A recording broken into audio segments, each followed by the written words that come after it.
சாவா திரைப்படம் ஹிந்தி மொழியில் எடுக்கப்பட்டுள்ளது. புகழ்பெற்ற மராட்டிய எழுத்தாளர் சிவாஜி சாவந்த் எழுதிய சாவா, சிங்கக்குட்டி என்ற நாவலை அடிப்படையாகக் கொண்டு இதன் திரைக்கதை அமைக்கப்பட்டுள்ளது. இத்திரைப்படத்தின் கதாநாயகனாக மகாராஜா சத்ரபதி சம்பாஜி கதாபாத்திரத்தில் விக்கி கௌஷலும், சம்பாஜியின் மனைவி ஏசுபாய் போன்ஸ்லே கதாபாத்திரத்தில் ராஷ்மிகா மந்தன்னாவும், அவுரங்கசீப் கதாபாத்திரத்தில் வினோத் கண்ணாவும் நடித்துள்ளனர். இந்த திரைப்படத்திற்கு ரஹ்மான் இசையமைத்துள்ளார். இந்த திரைப்படத்தை லக்ஷ்மண் உடேகர் இயக்க மேடாக் பிலிம் சார்பில் தினேஷ் விஜன் தயாரித்துள்ளார். மராட்டியர்களின் அடையாளமாக சத்ரபதி மகாராஜா சிவாஜி எப்போதும் இருக்கிறார். அவர் மராட்டியர்களால் இன்றும் அதிகளவு நேசிக்கப்படும் மனிதராக இருக்கிறார்.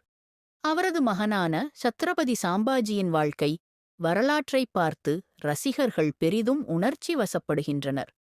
இறுதிக் காட்சியில் சம்பாஜி மகாராஜா முகலாய படைகளால் துன்புறுத்தப்படுவதைப் பார்த்து திரையரங்கில் உள்ள ரசிகர்கள் கதறி அழுகிறார்கள். பெரியவர்கள், ஆண்கள், பெண்கள், குழந்தைகள் வரை காட்சிகளைக் கண்டு அழுகிறாள். அவளது அப்பா சமாதானப்படுத்த முயல்கிறார். அரங்கிற்கு வெளியே ரசிகர்களின் கருத்துக்களை அறிய ஊடகவியலாளர்கள் மைக்கை நீட்டும்போது அழுது கொண்டே செல்கின்றனர். பல திரையரங்குகளில் இறுதி காட்சியின் போது யாரேனும் ஒருவர் எழுந்து சிவாஜி மகாராஜாவினை புகழ்ந்து கோஷத்தை எழுப்புகிறார்.